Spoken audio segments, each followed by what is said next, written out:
आज जो मैं विषय आपके सामने प्रचार करने जा रही हूँ, समस्त लोग, हम जितने भी लोग हैं, हम परमेश्वर को इस बात से जानते हैं कि वो आशीष देने वाला परमेश्वर है। हालेलुया। वो प्रेम करने वाला परमेश्वर है, वो दया करने वाला परमेश्वर है। वो जिसको आशीष देता है, वो वचन बताता है 4 पीढ़ी तक, उसकी पुश्ते तक उन आशीषों को स्वाद चखती हैं। हम सब जानते हैं इस बात को। सिर्फ आप ही नहीं, जितनी भी कलीसियाँ हैं वो इसी बात को जानती हैं। परमेश्वर का जो परिचय है वो इसी बात से दिया जाता है कि वो दयालु परमेश्वर है, वो अनुग्रह करने वाला परमेश्वर है, वो प्रेमी परमेश्वर है। हम परमेश्वर का यही परिचय जानते हैं। या कुछ और भी परिचय है प्रभु का? कुछ और परिचय है जो हम दे सकते हैं अगर प्रभु का परिचय दिया जाए? हम अक्सर सिक्के का एक पहलू देखते हैं, हम सिक्के का दूसरा पहलू नहीं देखते। आज यही कारण है कि परमेश्वर को हमने इतना दयालु बना दिया है, इतना प्रेमी बना दिया है। आज कलीसियाएं जहाँ माता पिता बहुत प्यार करने वाले होते हैं, बहुत ही दयालु होते हैं, कभी बच्चों को डांटना नहीं, किसी काम के लिए रोकना नहीं, टोकना नहीं, जो उसका मन करे वो करे, वहाँ पर क्या होता है? बच्चे बिगड़ जाते हैं। आज यही हाल ना कलीसियाओं में है। कलीसियाओं में परमेश्वर दयालु है, परमेश्वर प्रेमी है, परमेश्वर तरस खाने वाला है। आप पाप करते रहो, वो अनुग्रह करता रहेगा। ऐसे कर करके आज कलीसियाएं ना बिगड़ गई हैं। मगर हमें ये नहीं पता परमेश्वर का एक परिचय है जो व्यवस्था विवरण की किताब और उसका 4 अध्याय और उसका 24 पद क्या बोलता है परमेश्वर के परिचय के बारे में? क्योंकि तुम्हारा परमेश्वर यहोवा भस्म करने वाली आग है, वह जल उठने वाला ईश्वर है। हाँ, हालेलुया। हमने तो अब तक यही सुना कि परमेश्वर दयालु है, परमेश्वर प्रेम करने वाला है और वो तो तरस खाता है। इसीलिए हमें जो अच्छा लगता है, हमें जैसा जीवन अच्छा लगता है, हम वैसा जीवन जी लेते हैं। हम चर्च में तो आते हैं, वचन को भी सुनते हैं, वचन को पढ़ भी रहे हैं, समझ भी रहे हैं, सेमिनार भी अटेंड करते हैं, मगर वो सेमिनार के बाद में 2 दिन के बाद, हफ्ते के बाद फिर हम वही चाल चलते हैं जैसे हम होते हैं। इतना वचन सीखने के बाद भी हमारा जीवन वही रहता है, क्योंकि हमें ये नहीं पता है परमेश्वर के वचन में हमने परमेश्वर को सिर्फ दयालु रूप जाना है, बस अनुग्रह करने वाला परमेश्वर जाना है। हमें ये नहीं पता कि परमेश्वर क्या है। तुम्हारा परमेश्वर यहोवा भस्म करने वाली आग, वो जल उठने वाला ईश्वर है। हालेलुया। आपको पता था कि प्रभु जल उठने वाला परमेश्वर है, जलन रखने वाला परमेश्वर है, भस्म करने वाली आग है परमेश्वर। भस्म समझते हो? जलाने से भी ज्यादा ज्वलनशील भस्म वो वाली आग होती है जो एक ही बार में उतरती है और राख कर देती है, और जलाती तो वो घंटों तक जलाती है। मगर परमेश्वर की आग तो ऐसी है जो आदमी को एक बार में राख कर देगी, वो वैसी आग है। इसीलिए तो प्रभु का वचन कहता है, जीवते परमेश्वर के हाथों में पड़ना बड़ी भयंकर बात है। भयानक बात नहीं है, बड़ी भयंकर बात है। इसलिए परमेश्वर खिलौना नहीं है, उससे खेलना नहीं। उसके वचन जो आप सुनते हैं, सीख रहे हैं, जान रहे हैं, उनको पर चलो, उन पर अमल करो। क्योंकि एक शब्द है, हम सब आशीष पाने आते हैं। क्योंकि जब हम परमेश्वर के पास में आते हैं और उसकी आज्ञाओं को नहीं मानते, उसकी आज्ञाओं पर नहीं चलते, तब क्या होता है? क्या होता है? श्राप आता है। क्या आता है? श्राप आता है। ये शब्द आपने सुना है?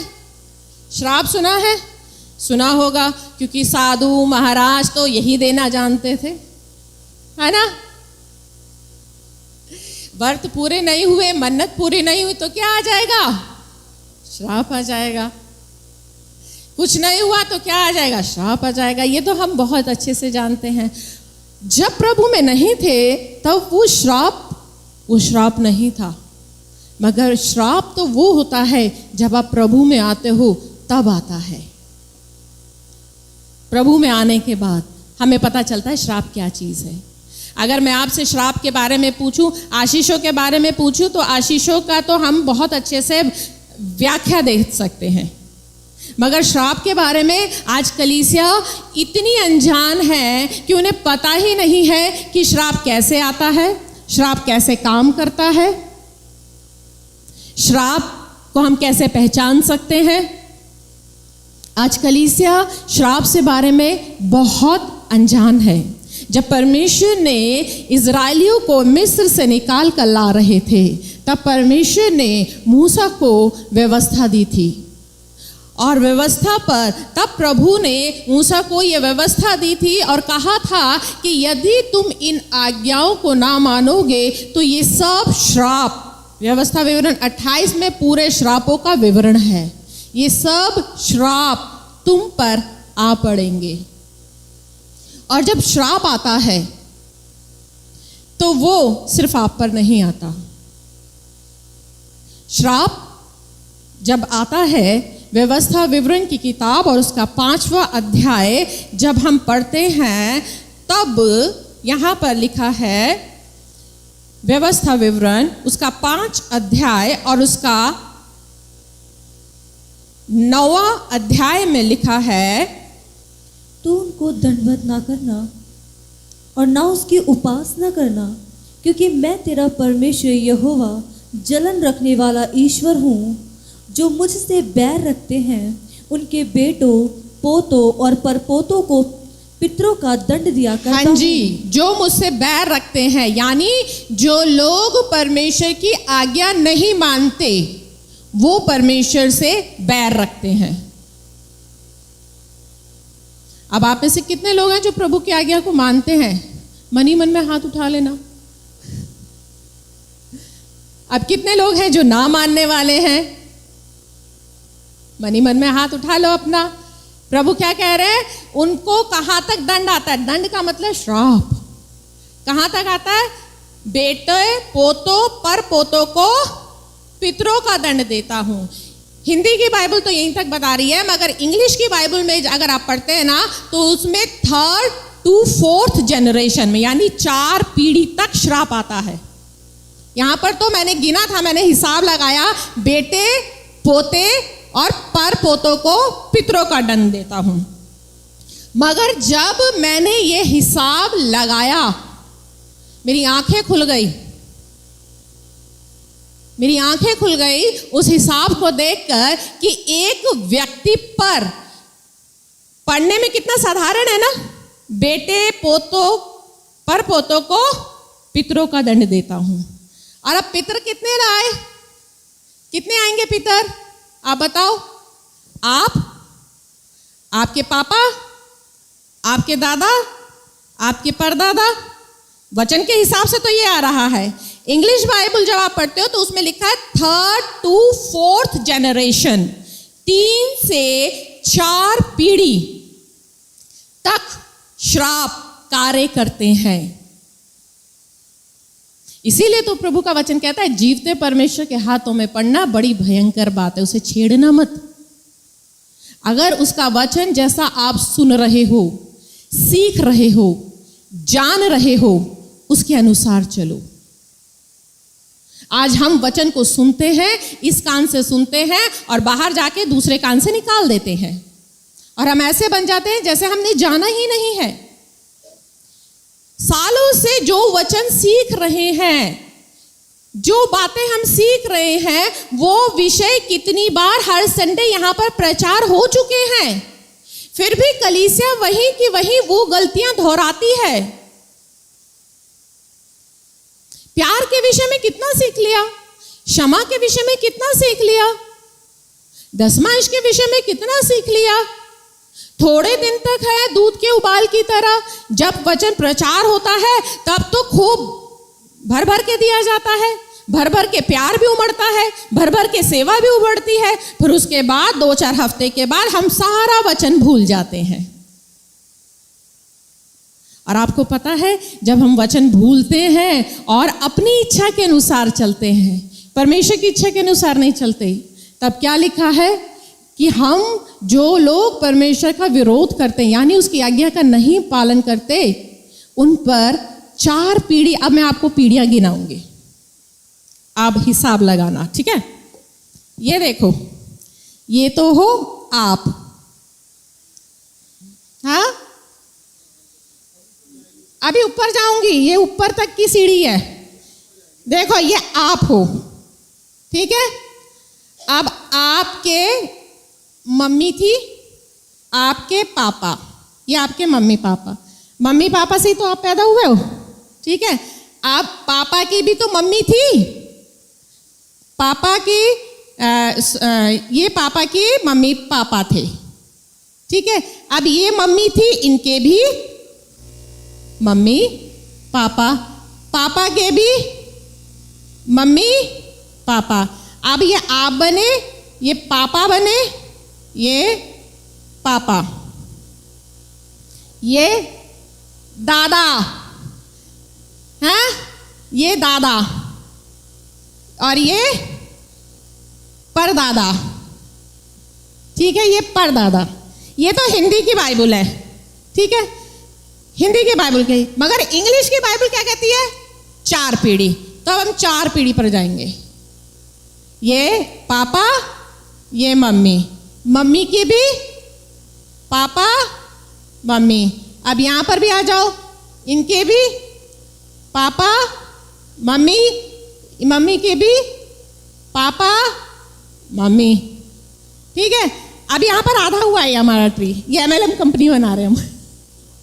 प्रभु ने बनाई है सबसे पहले MLM कंपनी, ठीक है। अब यहां है मम्मी। अब ये मत सोचना कि जो श्राप आते हैं वो पापा की तरफ से आते हैं, मम्मी की तरफ से भी आते हैं। वचन बताता है, अभी मैं आपको बताऊंगी। ये मम्मी, मम्मी के भी पापा मम्मी, पापा, ये इन पापा के भी पापा मम्मी, इनके भी पापा मम्मी, इनके भी मम्मी पापा। यहां तक ये ट्री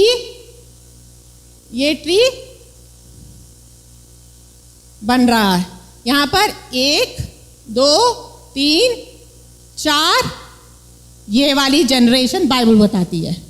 अब जरा गिनना, कितने लोग बढ़ रहे हैं आपकी जनरेशन में? ये तो आप हो।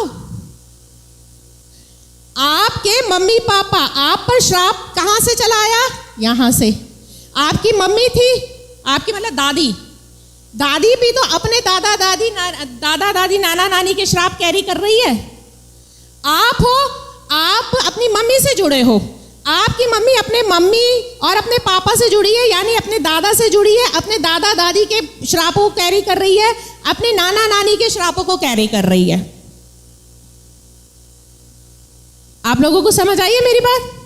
अब जरा यहां पर इस ट्री में पता है कितने लोग बन रहे हैं? 30 लोग। परमेश्वर की आज्ञा तोड़ना कितनी हल्की बात है ना, कितने मजे की बात है।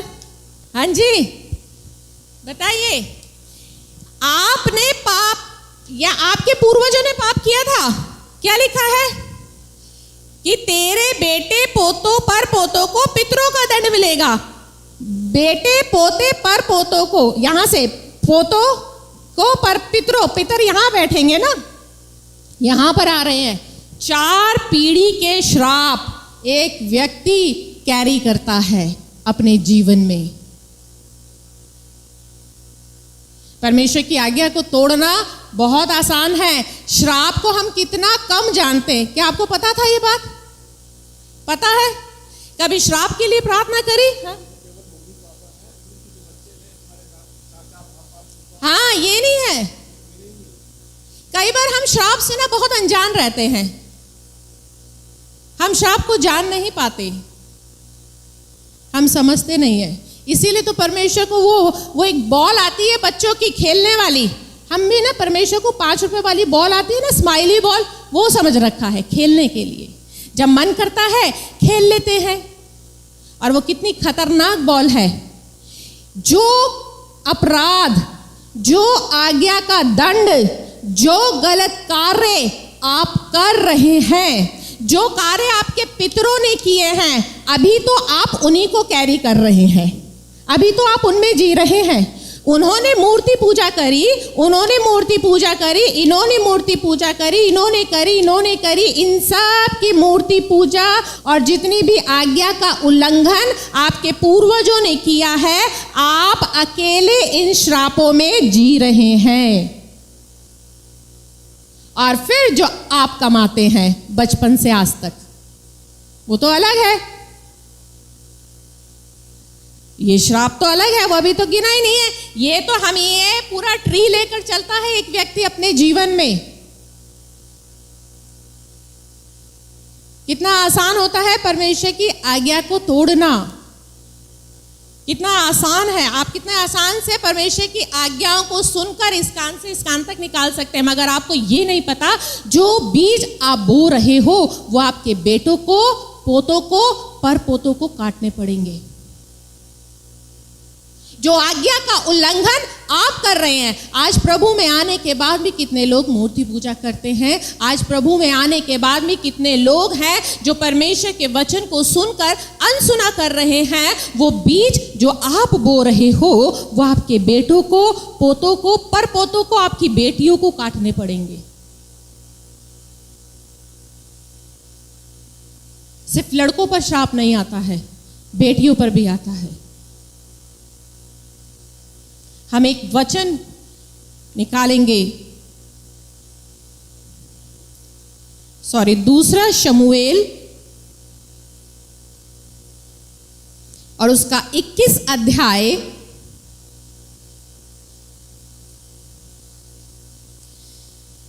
अध्याय, वहां पर जब आप पढ़ते हैं, वहां पर गिबोनी लोग थे जो दाऊद के पास में आते हैं। गिबोनी लोगों ने, शाऊल ने अपने राजकाल में गिबोनी लोगों को पूरी तरह से नाश कर दिया था। जब दाऊद राजा बना, तब दाऊद राजा ने गिबोनियों को अपने पास बुलाया, क्योंकि शाऊल के मारने के कारण गिबोनियों का श्राप इज़राइल पर आया था। इसीलिए दाऊद ने गिबोनियों को बुलाया और कहा कि तू बता कि हम क्या करें कि जिससे तुम लोग इज़राइल को आशीष दो। तब गिबोनी लोग दाऊद से कहते हैं कि हमें शाऊल के घराने के 7 ऐसे लोग दे जिन्हें हम मारे, जिन्हें हम नाश करें, उन्हें मारे, ताकि वो श्राप जो इज़राइल पर है उससे वो मुक्त हो जाए, ताकि वो दंड जो है उन पर से मुक्त हो जाए। तब क्योंकि शाऊल का पूरा घराना खत्म हो चुका था, तब राजा दाऊद ने क्या करा, उसके वंश के 7 जन हमें सौंप दिए जाएं, हम उन्हें यहोवा के लिए यहोवा के चुने हुए शाऊल की गीबा नामक बस्ती में फांसी देंगे। राजा ने कहा, मैं उनको सौंप दूंगा। परंतु दाऊद ने और शाऊल के पुत्र योनातान ने आपस में यहोवा की शपथ खाई थी। इस कारण राजा ने योनातान के पुत्र मपीबोशेत को, जो शाऊल का पोता था, बचा रखा। परंतु अम्रोनी और मपीबोशेत नामक अय्या की बेटी रिस्पा के दोनों पुत्र जो शाऊल से उत्पन्न हुए थे, और शाऊल की बेटी मेरेब के 5 बेटे जो महोलवासी बर्जिल्ले के पुत्र अद्रिएल के ओर से थे, इनको राजा ने पकड़वा कर गिबोनियों के हाथ में सौंप दिया। हाँ जी, अब यहाँ पर राजा शाऊल की जो बेटी रिस्पा थी, राजा शाऊल की बेटी थी रिस्पा, उसकी बेटियों की जो बच्चे थे, 2 बच्चे थे उनको, और शाऊल की बेटी मीकल जो पहले दाऊद की पत्नी थी, मगर जब दाऊद शाऊल से बचकर जंगल में भागा था, तब शाऊल ने अपनी बेटी मीकल का ब्याह दूसरे राजा से कर दिया था, अद्रिएल से कर दिया था। तब वो अद्रिएल से ब्याही गई थी। तब अद्रिएल के यहाँ पर मीकल के 5 बच्चे हुए थे। अब कायदे से तो वो शाऊल के घराने की हट गई थी, वो तो दूसरे राजा की बन गई थी। रिस्पा जो थी वो भी दूसरे से बिहा चुकी थी, मगर फिर भी क्योंकि उन्होंने कहा कि शाऊल के घराने के हमें 5 लड़के दे।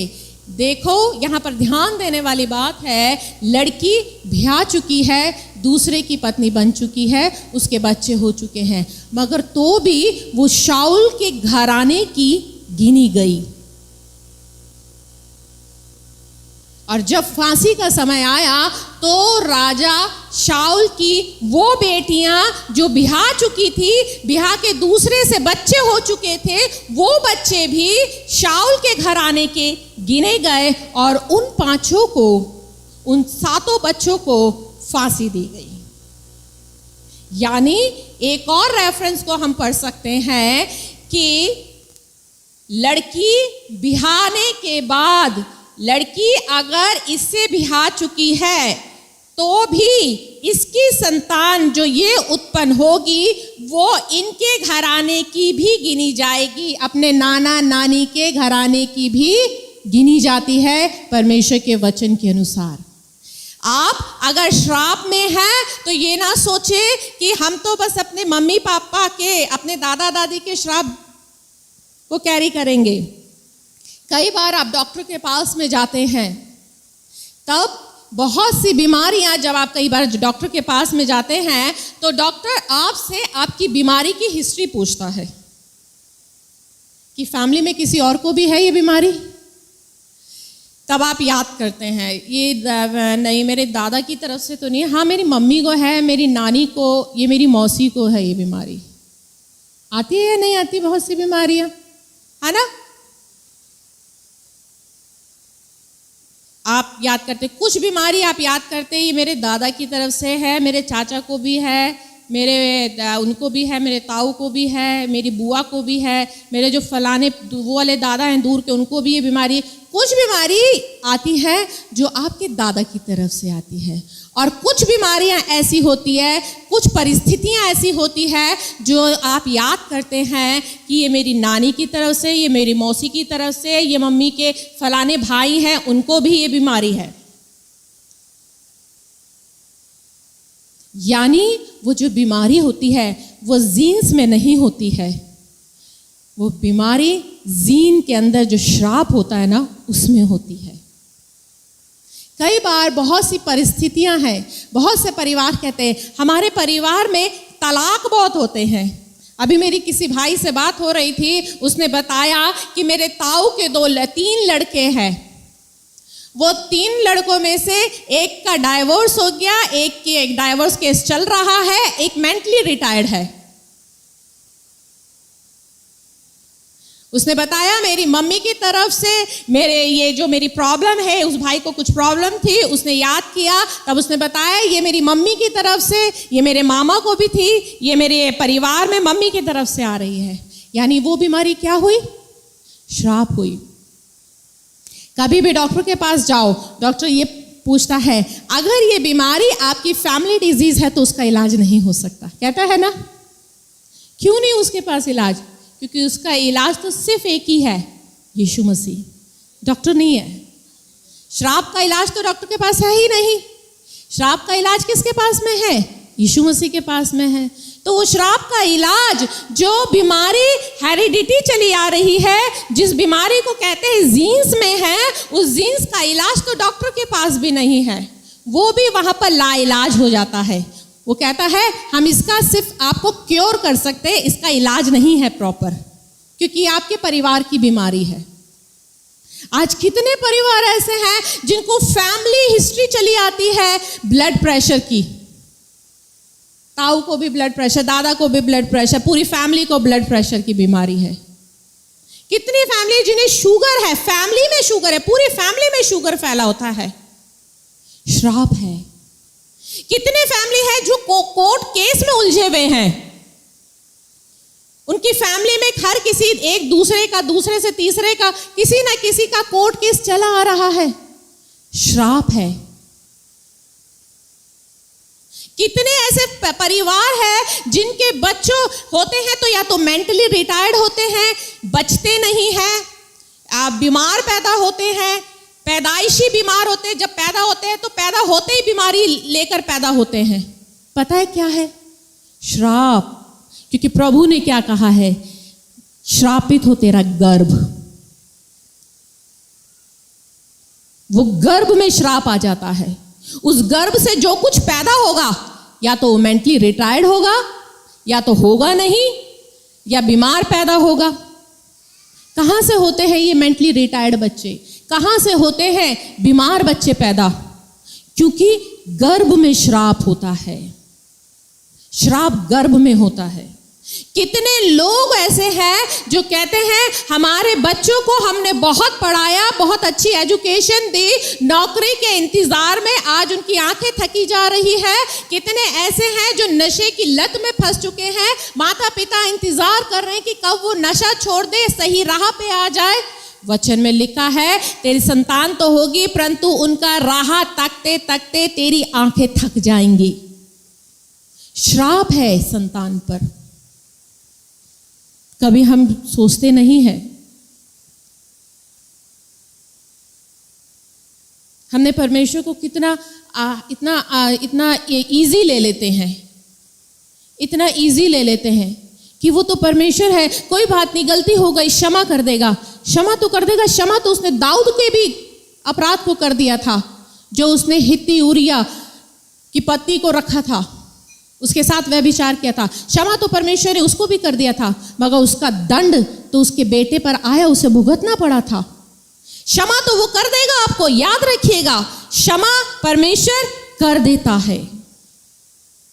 एक चीज अपने दिमाग से ये निकाल दीजिए, बहुत से मसीह लोग ये कहते हैं अब तो हम प्रभु में आ गए हैं तो भी क्या श्राप हमारे जीवन में होगा?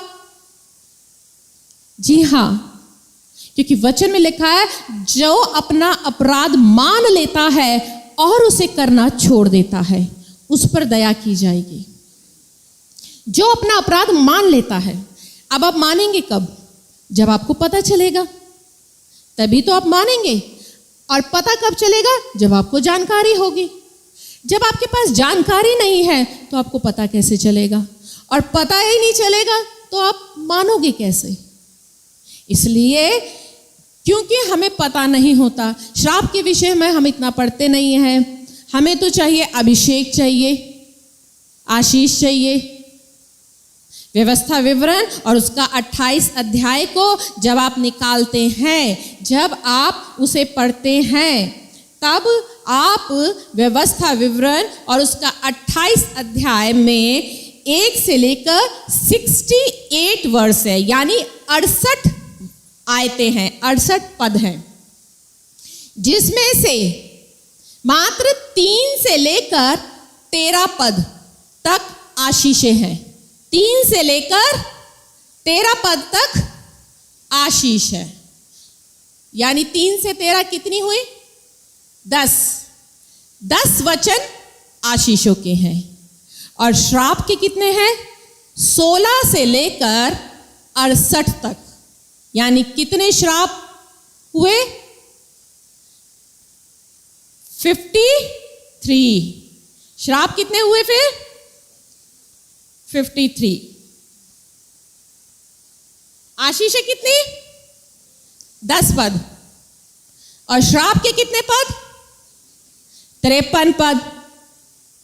53 आयते, 53 वर्ष श्राप की हैं।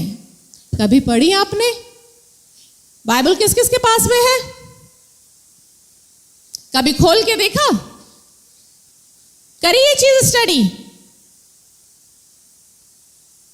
यानी आशीष से 3 गुना ज्यादा श्राप आता है, याद रख लेना। 5 गुना 53 और 10 पद है आशीष के, श्रापों के 53, 5 गुना श्राप आता है। प्रभु ने अपने वचन में क्या कहा है? यदि हम व्यवस्था विवरण में निकालेंगे और उसका 28 पद को अगर आप डीपली स्टडी करोगे ना, वहां पर आपको पता है किस किस पर श्राप आएगा? किस किस पर श्राप आता है? श्राप, सबसे पहला श्राप आता है, श्राप बीमारी लेकर आता है। क्या लेकर आता है? बीमारी लेकर आता है। और बीमारी के पद आप नोट कर सकते हैं।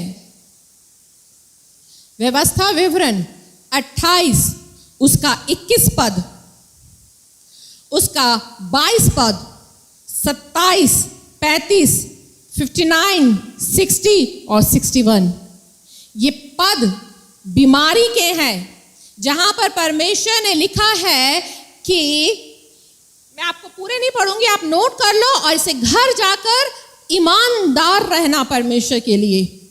घर जाकर आप पढ़ना इन पदों को। यहां पर लास्ट में क्या लिखा है? और जितने रोग आदि दंड इस व्यवस्था की पुस्तक में नहीं लिखे। बहुत सी बीमारियां हैं जो इस किताब में नहीं लिखी। फॉर एग्जाम्पल एड्स, कैंसर नहीं लिखा, डेंगू, मलेरिया, और भी चीजें हैं। आजकल तो नई नई बीमारियां आ गई हैं, है ना? ये सब वचन में क्या लिखा है? जितने रोग आदि इस व्यवस्था की पुस्तक में नहीं लिखे, उन सबों को भी यहोवा तुझको यहां तक लगा देगा कि तेरा सत्यानाश हो जाए। यानी बीमारी आपके पीछे तब तक पड़ी रहेगी जब तक आपका सत्यानाश ना हो जाए। और व्यवस्था विवरण 28 पद में करीब 10 बार बोला गया है। 16 पद से 68 पद तक 10 बार बोला गया है कि जब तक तेरा सत्यानाश ना हो जाए, जब तक तू नाश ना हो जाए। यानी श्राप इंसान को सत्यानाश कर देता है, उसका नाश कर देता है। श्राप एक ऐसा बैरियर है, एक ऐसी रुकावट है जो आपके जीवन में सारी चीजों को ब्लॉक करके रखता है। सब चीजों को वो ब्लॉक करके रखेगा। अभी आप बीते साल आपने कोरोना वायरस से निकल कर आ रहे हैं। कोरोना वायरस कैसा था? अगर आपको एक बार कोरोना वायरस हो गया, आप जहां कहीं भी जाओगे वायरस वहां चलेगा। आपने अगर किसी चीज को छू लिया तो वायरस वहां पर भी है। आप अगर किसी शादी फंक्शन में गए, वायरस वहां चला जाएगा। आप अगर अपने ऑफिस में जाते हो, दफ्तर में जाते हो, वायरस वहां पर इफेक्ट करेगा। आप जहां कहीं भी जाओगे, जिधर बैठोगे, जिस चीज को छुओगे, वायरस वहां पर आएगा। था या नहीं? यही ऐसा ही श्राप है। श्राप भी ऐसा ही है। व्यवस्था विवरण उसका 28 अध्याय को अगर हम पढ़ते हैं तो हम निकालें क्या लिखा है? फिर जिस जिस काम को तू हाथ लगाएगा, क्या होगा? जिस जिस काम को तू हाथ लगाएगा, कोई भी काम खोल लो, दुकान खोल लो, गाड़ी डाल लो, रेड़ी लगा लो, मकान बना लो, जिस जिस काम को तू हाथ लगाएगा, यहोवा तुझको तब तक श्राप देता रहेगा जब तक कि तू मिट ना जाए, तेरा सत्यानाश ना हो जाए। यही हाल तो वायरस का भी था। जिस जिस काम को तुम हाथ लगाओगे, श्राप भी ऐसे ही है। आप जिस जिस चीज को छुओगे, जहां जहां जाओगे, जो जो काम करोगे, वचन बताता है आप पर श्राप आप बना रहेगा। व्यवस्था विवरण 28 क्या लिखा है? श्रापित है तू नगर में, श्रापित है तू खेत में। तेरी टोकरी यानी आपका काम धंधा, आपके काम धंधे पर श्राप आएगा, आपके फाइनेंस पर श्राप आएगा। श्रापित हो तेरी तू नगर में, श्रापित हो तू खेत में। खेत में क्या करते हैं हम? काम करते हैं। यानी आपके रोजगार को वचन बता रहा है श्राप आपके रोजगार पर आएगा। हागे नबी की किताब वो कहता है तुम कमाते तो बहुत से हो, बहुत सा हो, मगर तुम उस थैली में डालते हो जिस थैली में छेद है, और जब तुम उसे घर लाते हो तो देखो मैंने उसे उड़ा दिया। वो पैसा उड़ गया, क्योंकि उस पर श्राप है। कितने लोग ऐसे हैं जो कुछ भी नौकरी करते हैं, उनका काम धंधा सफल नहीं होता है, उनकी नौकरी नहीं लगती है, कहीं अच्छी उनकी योग्यता के हिसाब से उनको नौकरी नहीं मिल रही, वो स्ट्रगल कर रहे हैं। स्ट्रगल जीवन में संघर्ष बना रहेगा। कितने लोगों के जीवन में संघर्ष है। बहुत से लोगों को मैंने जीवन में देखा है, उनके पूरी उम्र जीवन में संघर्ष ही रहता है, और ये संघर्ष भी श्राप है। कितने लोग ऐसे हैं जो डिप्रेशन में रहते हैं।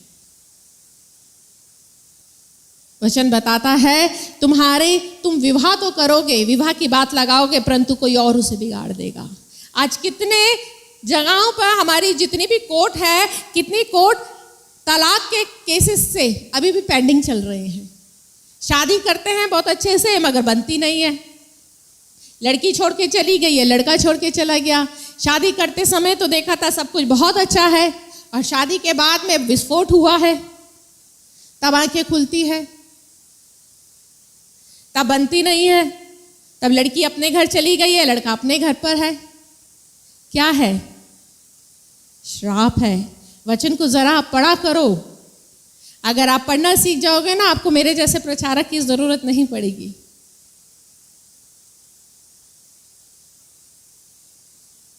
जिंदगी संघर्ष में निकल जाती है, स्ट्रगल है। लाइफ में कितने लोगों को स्ट्रगल करना पड़ता है, हर चीज के लिए स्ट्रगल करते हैं। एक छोटी सी छोटी चीज के लिए उनकी जिंदगी पूरी की पूरी स्ट्रगल में गुजर जाती है। बड़ी मुश्किल से कमा रहे हैं, बड़ी मुश्किल से घर को चला रहे हैं। किसी एक छोटी सी चीज को खरीदने के लिए भी उनको कितना संघर्ष करना पड़ता है, कितने एक पैसा जोड़ कर करना पड़ता है। कहीं से कमेटी ले रहे हैं, कहीं से किसी से उधार ले रहे हैं, कहीं पर किसी ने पैसा डाला, वो पैसा लुट गया है, वो कोई पैसा लेकर चला गया है, हमारा पैसा डूब गया है। क्योंकि प्रभु ने ही तो कहा है, शापित है तेरी टोकरी। कितने लोगों के पैसे लुट जाते हैं, खराब हो जाते हैं। जितना योग्यता है, उनको योग्यता के हिसाब से नौकरी नहीं मिल रही है।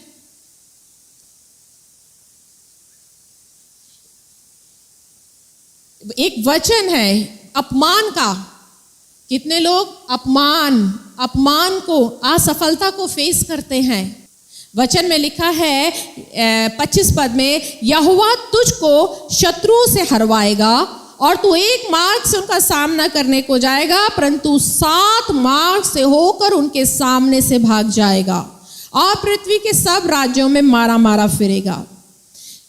29 पद कहता है, सर्वदा तू केवल अंधेर सहता और पीसा जाता रहेगा, जैसा अंधा अंधियारे में टटोलता है, वैसा ही तू दोपहरी में टटोलता फिरेगा।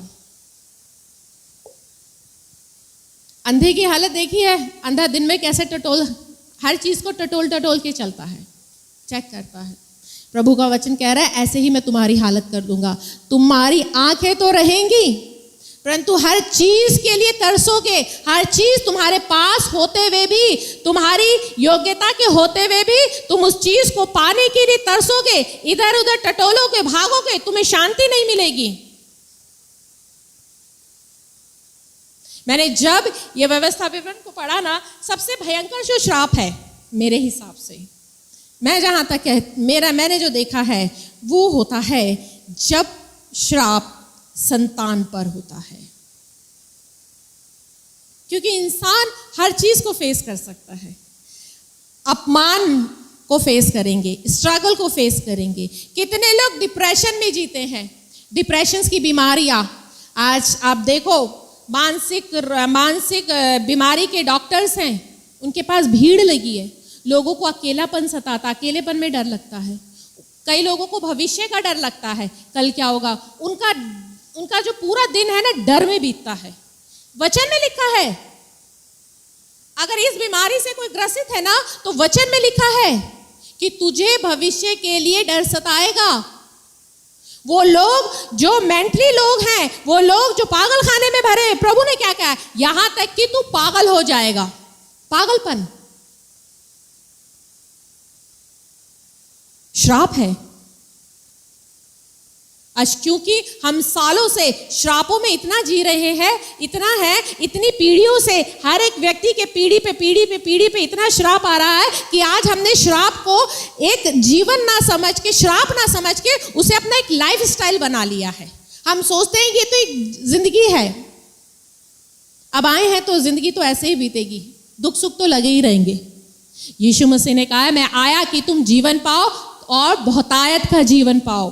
प्रभु यीशु मसीह तो बहुतायत का जीवन देने के लिए आया है, इस पागलपन से आजाद कराने के लिए आए हैं, इस भय से आजाद कराने के लिए आए हैं। मगर हम लोग इस जिंदगी में अब तक इस पागलपन को, इस डिप्रेशन को, इस फेलियर को, इस अपमान को, असफलता को, गरीबी को हमने अपनी किस्मत मान लिया है। इस बीमारी को पीढ़ी से पीढ़ी एक बीमारी, एक चलती नहीं है पीढ़ी। मुकेश भैया, उनका परिवार, उनके परिवार में वो 5 भाई थे, 4 या 5 भाई थे, उनमें से किसी का विवाह नहीं हुआ, किसी का विवाह नहीं हुआ, शादी नहीं हुई। उनके भाइयों ने बहुत कोशिश करी थी शादी करने की, मगर उनमें से किसी की शादी नहीं हो पाई।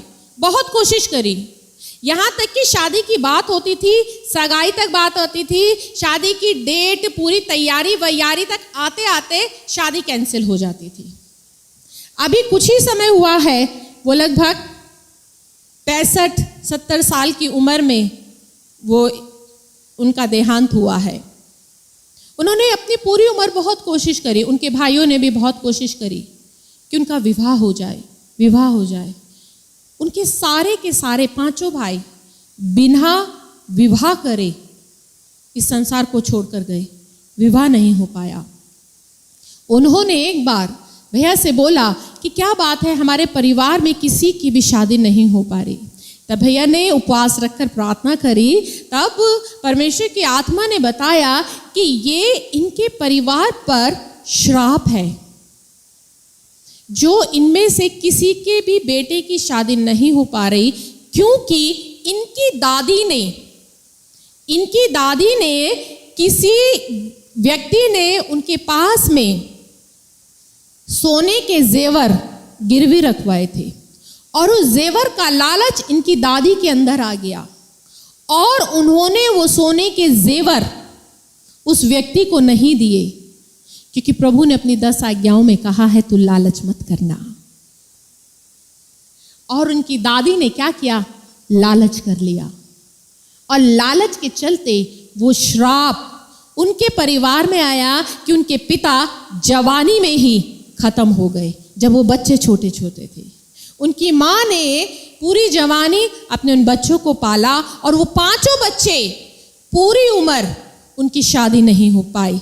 जिंदगी गुजर गई उनकी इस इंतजार में कि कभी हमारा घर बसेगा।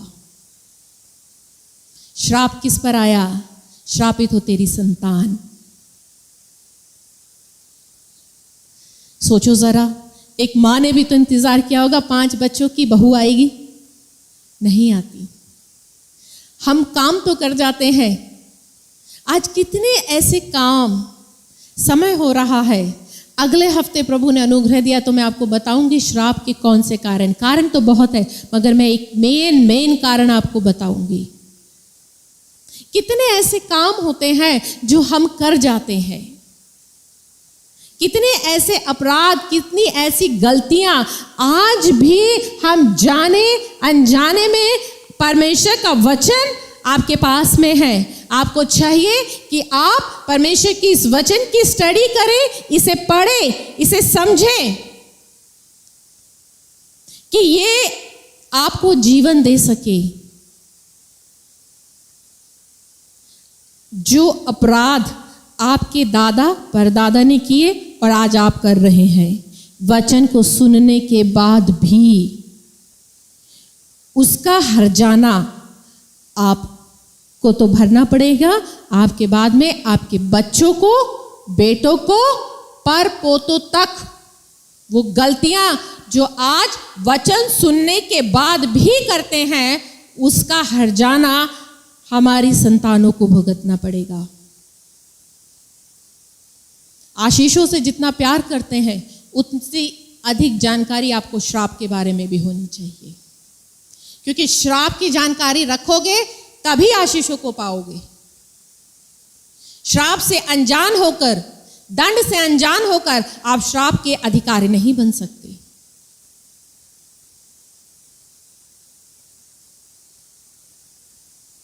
पूरी लिस्ट है। श्राप कोई अकेला नहीं है। श्राप सिर्फ ये नहीं है कि मेरा काम नहीं चल रहा, बच्चे नहीं हो रहे हैं, बच्चे बीमार हो रहे हैं। श्राप तो कितने हैं, क्योंकि वचन में लिखा है जो दंड इस व्यवस्था की पुस्तक में भी नहीं लिखे हैं वो भी दंड में लेकर आऊंगा। और हर वो परिस्थिति, हर वो बीमारी, हर वो हालात जो आपके पुश्तों से आपके परिवार में चल रहे हैं वो श्राप है। याद रख लेना। यदि कोई परिस्थिति जो आपके साथ है, आपके माता पिता ने भी फेस करी, आपके किसी और परिवार के सदस्य ने भी फेस करी, वो श्राप है। चाहे वो लड़ाई झगड़ा हो, चाहे वो जवानी में मृत्यु हो, चाहे गर्भ में ही बच्चे मर जाना हो, चाहे तलाक हो, चाहे कोर्ट केस हो, चाहे एक्सीडेंट हो, कोई भी परिस्थिति है वो श्राप है। याद रख लेना। ईमानदारी से आप घर जाओ, उन चीजों को ढूंढो, खोजो, अपने आप में देखो कि आज हम क्या काम कर रहे हैं। कौन सी ऐसी बात है जो आज मेरे जीवन में, मेरे परिवार में चल रही है। मेरे दादा दादी, नाना नानी, ये परिवार स्वाभाविक है। इस श्राप से तो कोई भी नहीं बचा होगा। ये सब पीछे से तो आपके परिवार से होते ही आ रहे हैं और आप तो श्राप में है ही। ये इस बात से संतुष्ट मत हो जाना कि आज मैं यीशु मसीह में हूं तो मुझ में श्राप नहीं है। इस गलत फहमी में बिल्कुल भी मत रहना, क्योंकि ज्यादा से ज्यादा मसीह लोग इसी गलत फहमी में रहते हैं। तो ही देखो मसीहों का बंटाधार होता है, क्योंकि वो जिंदगी भर इस गलत फहमी में रहते हैं। हम तो पैदाइशी क्रिश्चियन हैं, हम तो चर्च जाते हैं, हम पवित्र आत्मा पाए हुए, हम पे श्राप नहीं है। ये गलत फहमी में मत रहना बिल्कुल भी। जो अपना अपराध मान लेता है और उसे करना छोड़ देता है, उस पर दया की जाती है। अगर आपने माना नहीं है, करना नहीं छोड़ा है, तो वो दया नहीं की जाएगी। उसे मानो कि आपके पूर्वजों ने दंड के योग्य काम किया है। आपके नाना नानी ने, आपके दादा दादी ने, आपके पूर्वजों ने प्रभु तेरी आत्मा को शोकित किया है जाने अनजाने में। हे परमेश्वर, उन्होंने जाने अनजाने में मूर्ति पूजा करी। हे परमेश्वर, उन्होंने जाने अनजाने में जादू टोना किया है, टोना टोटका किया, हत्या करी है। आज कितने लोग हैं जो अबॉर्शंस कराते हैं। हत्या है, श्राप आता है। याद रख लेना, कभी भी अबॉर्शन मत कराना। प्रभु ने क्या कहा है? तू हत्या मत करना, भ्रूण हत्या मत करना, मना है। साधु सुंदर सलराज जी का वह वचन सुन रही थी, तब उन्होंने अपने वचन में बताया उनकी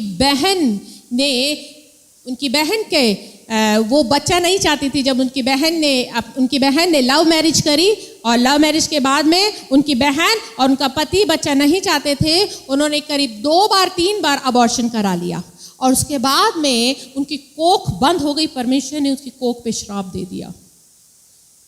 साधु सुंदर सलराज जी ने भी प्रार्थना करी तो भी परमेश्वर ने उनकी कोख को नहीं खोला। उन्होंने बताया अपनी बहन को, क्योंकि तूने अबॉर्शन कराया, हत्या कराई है, इसलिए परमेश्वर ने तेरी कोख को बंद कर दिया। तब उन्होंने बताया काफी साल उनकी बहन ने परमेश्वर से माफी मांगी, इस अपराध की माफी मांगी, तब जाके परमेश्वर ने अनुग्रह किया, उनकी कोख को खोला, तब जाके उनके बच्चे हुए। आज जिस लाइफ स्टाइल, ताली मत बजाओ आप, जिस लाइफ स्टाइल को हम जीते हैं, जिसे हम सोचते हैं आज का जमाना है, आज का फैशन है, आज सब कुछ चलता है, ऐसा मत करो। आप जमाने के साथ मत चलो। आपके पास में प्रभु का वचन है, जो वचन कहता है ना उसके साथ चलो, क्योंकि अगर जमाने के साथ चलोगे ना, जमाना पूरी सृष्टि श्राप ग्रसित है। वो आपके के साथ आपको श्राप में ही धकेलेगी। प्रभु ने आपको अपना वचन दिया है ताकि इसको मानो और इसको स्वतंत्र हो जाओ। हाँ जी, अंधा अंधे को रास्ता दिखाएगा तो दोनों गड्ढे में जाएंगे। इसलिए जमाने के साथ मत चलना। फैशन के कहते हैं, फैशन के इस दौर में गारंटी की इच्छा मत रखना। फैशन के इस दौर में स्वर्ग की इच्छा मत रखना। अगर स्वर्ग जाने की इच्छा है तो जमाने के साथ मत चलना। अगर आजाद होना है, छुटकारा पाना है, बहुतायत का जीवन पाना है तो इस वचन के अनुसार चलो। आपके पास में बाइबल है, घर जाकर आप सभी लोग व्यवस्था विवरण उसका 28 अध्याय पढ़कर आना अगले हफ्ते।